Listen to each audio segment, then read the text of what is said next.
दोस्तों, सरल बात में आपका स्वागत है। दोस्तों, आज हम बात करने जा रहे हैं स्क्विंट आई यानी आंखों का तिरछापन, इसके बारे में। कई बार देखा गया है कि छोटे बच्चे जन्म से ही स्क्विंट होते हैं, यानी उनकी निगाहें थोड़ी सी तिरछी होती हैं। इसको कैसे करेक्ट किया जा सकता है, इसका ट्रीटमेंट प्रोसीजर क्या है, इसके बारे में आज हम बात करेंगे। और इस टॉपिक में बात करने के लिए हमारे साथ जुड़ रही है हमारी गेस्ट डॉक्टर अनुश्री अने। डॉक्टर अनुश्री अने एक मानविक चाइल्ड आई स्पेशलिस्ट है और पिछले कई सालों से अभिजय आई केयर क्लिनिक खरडी पुणे में कार्यरत हैं। इन्होंने अपनी शिक्षा चेन्नई के प्रेस्टीजियस शंकरा नेत्रालय इंस्टीट्यूट से की है। आइए मिलते हैं डॉक्टर अनुश्री अने से और बात करते हैं स्क्विंट आई ट्रीटमेंट यानी आंखों के तिरछेपन के बारे में। Welcome ma'am, welcome to our show Saral Baat. Ma'am, आज हम बात करने जा रहे हैं स्क्विंट आई के बारे में। तो ये स्क्विंट आई एक्चुअली होता क्या है? स्क्विंट या जिसको कॉमन लैंग्वेज में भेंगापन या तिरछापन बोलते हैं, वो एक मिस अलाइनमेंट होता है आंखों का। नॉर्मली हमारी जो आंखें रहती है वो स्ट्रेट रहती है दोनों।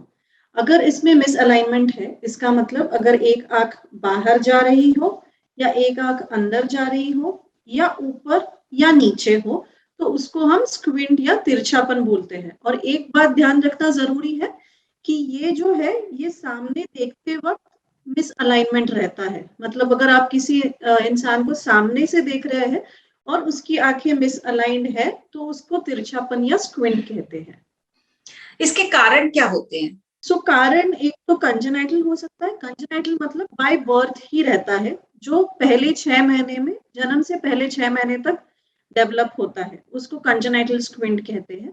और कुछ अक्वायर्ड कॉजेस रहते हैं। अभी अक्वायर्ड कॉजेस में जो बच्चों में देखा जाता है कि अगर एक आंख का विजन जो है किसी कारणवश कम हो जाए, जैसे अगर एक आंख में चश्मे का काफी ज्यादा नंबर है बट दूसरे आंख में नहीं है, या एक आंख में मोतिया डेवलप हो जाए। जी हाँ, बच्चों में भी मोतिया डेवलप हो सकता है।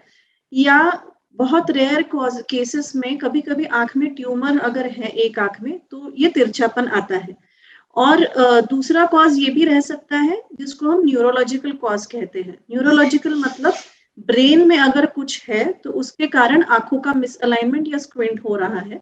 अभी ये क्यों होता है? क्योंकि हमारी आंखें जब मूव होती है तो ये जो मसल्स का मूवमेंट है वो ब्रेन से कोऑर्डिनेटेड रहता है। वो जो नर्व्स है वो ब्रेन से आती है। तो अगर ब्रेन में कुछ इशू है और एक आधी नर्व जो है उसका पैरालिसिस हो जाए तो उसके कारण भी तिरछापन आ सकता है। और ये तिरछापन जैसे स्क्विंट जो है वो एडल्ट लाइफ में भी डेवलप हो सकता है, जो पैरालिसिस वाला स्क्विंट है वो। इसके इफेक्ट्स क्या होते हैं एक पर्सन के जिसको स्क्विंटनेस आ जाती है? हाँ, ये बहुत इंपॉर्टेंट क्वेश्चन है। बिकॉज जनरली क्या होता है, लोग समझते हैं स्क्विंट है तो सिर्फ एक कॉस्मेटिक चीज है, सिर्फ दिखने में कुछ, तो मतलब दिखने में ठीक नहीं दिख रहा है, बट ऐसा नहीं है। इसके लिए ये जानना जरूरी है कि हम जब देखते हैं तब एग्जैक्टली क्या मैकेनिज्म वर्क करता है। जब हम नॉर्मली देखते हैं तब किसी भी एक चीज के 2 इमेजेस फॉर्म होते हैं। एक राइट आंख फॉर्म करता है, एक लेफ्ट आंख फॉर्म करता है, और इन दोनों का जो है सुपर इम्पोजिशन होता है हमारे ब्रेन के लेवल पे। और इसके लिए हम एक 3 डायमेंशनल व्यू या बाइनोक्युलरिटी से वो चीज को देखते हैं, वो ऑब्जेक्ट को देखते हैं। अभी होता क्या है, अगर तिरछापन है या स्क्विंट है तो एक आंख मिस अलाइंड है, तो उसके कारण उसका इमेज जो है वो ब्लर्ड रहता है। और वो ब्लर्ड और दूसरी आंख का क्लियर इमेज, इसका जो है वो प्रॉपरली फ्यूजन नहीं हो पाता। और उसके कारण ब्रेन क्या करता है, जो तिरछा आंख है उससे देखना ही बंद कर देता है। और ये न्यूरल मैकेनिज्म रहता है। और उसके कारण फिर जो बाइनोक्युलरिटी है या डेप्थ परसेप्शन है उसका लॉस होता है। और ये ज्यादा इंपॉर्टेंट है rather than the cosmetic blemish. क्योंकि अगर 8 साल तक अगर बच्चों में ये बाइनोक्युलरिटी या 3 डायमेंशनल विजन या डेप्थ परसेप्शन जिसको बोलते हैं, अगर इसका लॉस हो जाए तो उसका रिट्रीवल इज वेरी डिफिकल्ट। और फिर आगे जाके काफी प्रोफेशंस में इसके कारण प्रॉब्लम हो सकती है, क्योंकि 3 डायमेंशनल विजन नहीं रहती है। So this is very important functional aspect जिसको बोलते हैं स्क्विंट का, कि there is loss of binocularity and depth perception. दूसरी बात जो इफेक्ट स्क्विंट का ये होता है स्पेशली बच्चों में, कि क्योंकि एक आंख तिरछी है, जैसे मैंने कहा कि ब्रेन उस आंख से देखना कम कर देता है, तो वो आंख की दृष्टि कम होते जाती है धीरे धीरे।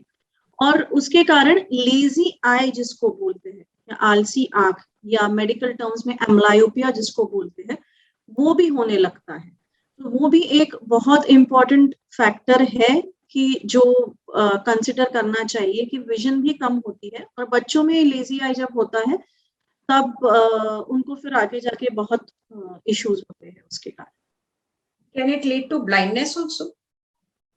Yes, if it is a very long standing squint, तो वो आलसी होते होते उसका विजन इतना कम हो जाता है कि उसके बाद उसका विजन ऊपर लाना becomes very difficult to treat. So sometimes it is a very dense amblyopia या बहुत ज्यादा लेजी आए तो वो आपका विजन फिर not exactly blindness but बहुत कम रहता है, which is almost similar to a very severe visual impairment.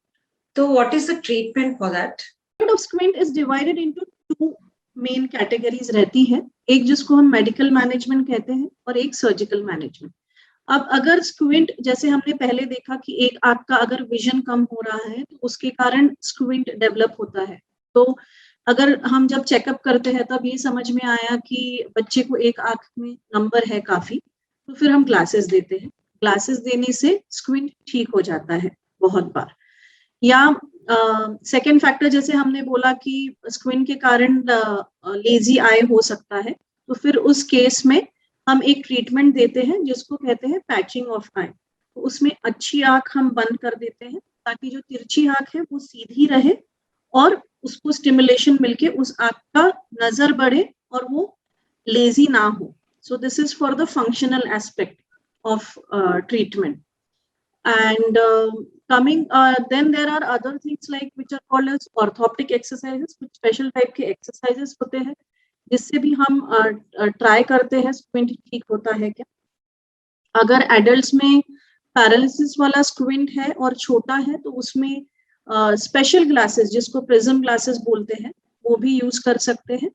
अगर इन सब के बावजूद स्क्विंट ठीक नहीं हो रहा है या ये ऑप्शंस नहीं है तो उसके बाद सर्जिकल ट्रीटमेंट स्क्विंट का किया जाता है। ये जो सर्जिकल ट्रीटमेंट रहता है वो आंखों की जो मसल्स रहती है, आंख ऐसा रहता है उसको मसल्स रहती है, उन मसल्स को इधर टाइट किया जाता है या लूजन किया जाता है, तो ये एक्स्ट्रा ऑक्यूलर सर्जरी रहती है स्क्विंट सर्जरी। मैम अभी आपने थोड़ी देर पहले बताया था कि एक आंख को बंद करते हैं जो अच्छी है और जिसमें स्क्विंट है उसको जिसमें कि उसमें वो विजन के लिए वो स्ट्रेस करे तो वो ठीक हो जाए, नॉर्मल हो जाए, तो इसको बंद कितने टाइम के लिए करना पड़ता है? वो डिपेंड करता है कि कितना डेंस लेजी आई है। जब आप आपके पीडियाट्रिक ऑफ्थल्मोलॉजिस्ट के पास या स्क्विंट स्पेशलिस्ट के पास जाते हैं तो वो ये असेसमेंट करते हैं कि वो आपका विजन कितना है और depending on that severity number of hours of occlusion is decided. ये स्पेशली वर्क करता है बच्चों में क्योंकि उनमें हमको ये बहुत जरूरी है कि उनका विजन ना कम हो। या बहुत बार ऐसे होता है कि कम विजन के साथ स्क्विंट और कम विजन के साथ बच्चे आते हैं, तो सबसे पहले कम विजन ट्रीट करना पड़ता है। वो आपकी विजन जब दूसरे आंख के साथ इक्वल हो जाए उसके बाद हम सर्जरी करते हैं, क्योंकि अगर पहले ही सर्जरी कर दी जाए तो ऐसा होता है कि वो आंख की क्योंकि विजन कम है उसको स्टिमुलस ही नहीं रहता है सीधा रहने के लिए, वो फिर से तिरछी होने के चांसेस रहते हैं। इसीलिए पहले एम्ब्लायोपिया या लेजी आई ट्रीट करते हैं जितना हो सके, उसके बाद हम सर्जरी करते हैं अगर there is no option of giving glasses. So ma'am what is the appropriate age specially in a child to go for surgery? हाँ, इसमें बहुत बड़ा मिथ है हमारी सोसाइटी में जिसमें ये कहा जाता है कि बच्चा छोटा है, जैसा बड़ा होगा वैसे स्क्विंट ठीक हो जाएगा, अभी बहुत छोटा है, अभी इसको सर्जरी नहीं करनी चाहिए। So this is wrong. The thing is कि the idea is the earlier the better. अभी ये क्यों? क्योंकि जैसे हमने पहले डिस्कस किया 3 डायमेंशनल विजन और बाइनोकुलरिटी जो है ये जो रिस्टोर होती है it is the best in first few years of life. तो अगर बहुत छोटे बच्चे में भी स्क्विंट है उसका प्रॉपर इवैल्यूएशन होना चाहिए। ग्लासेस है तो ग्लासेस देने चाहिए। अगर ग्लासेस के बाद भी स्क्विंट बचता है, रेसिडुअल स्क्विंट रहता है, तो उसके लिए जितना जल्दी हो सके, तो अगर बच्चा मेडिकली फिट है तो उसको जितने जल्दी सर्जरी करे उतना अच्छा उसका फंक्शनल आउटकम रहता है। जनरली पेरेंट्स का ऐसा रहता है कि आंखें सीधी दिखनी चाहिए, that is there major concern, वो तो क्या कभी भी कर सकते हैं, is what they feel, but फिर फंक्शनल आउटकम आउटकम जो है, जो हमको 3 डायमेंशनल विजन चाहिए, जो बाइनोक्युलरिटी चाहिए, ये हमको रिस्टोर होती है अगर हम अर्ली एज में सर्जरी करें। Thank you so much ma'am, आपने इतनी अच्छी information the. And I am sure बहुत सारे लोग, जिन लोगों को स्क्विंट आई की प्रॉब्लम है या जिनको इसके बारे में पता नहीं है, आई एम श्योर ये जान के वो जल्दी से जल्दी एक्शन लेंगे। Thank you so much once again. दोस्तों, इसी तरीके से हम नए लोगों के साथ आपको मिलवाते रहेंगे, न्यू इन्फॉर्मेशन आपके साथ शेयर करते रहेंगे। हमारे साथ जुड़े रहने के लिए हमारे चैनल को सब्सक्राइब कीजिएगा और सब्सक्राइब करते वक्त बेल आइकॉन जरूर दबाइएगा, जिससे कि आपको हमारी नोटिफिकेशंस मिलती रहे। हम फिर मिलते हैं किसी नई इन्फॉर्मेशन और नई टॉपिक के साथ। Thank you so much.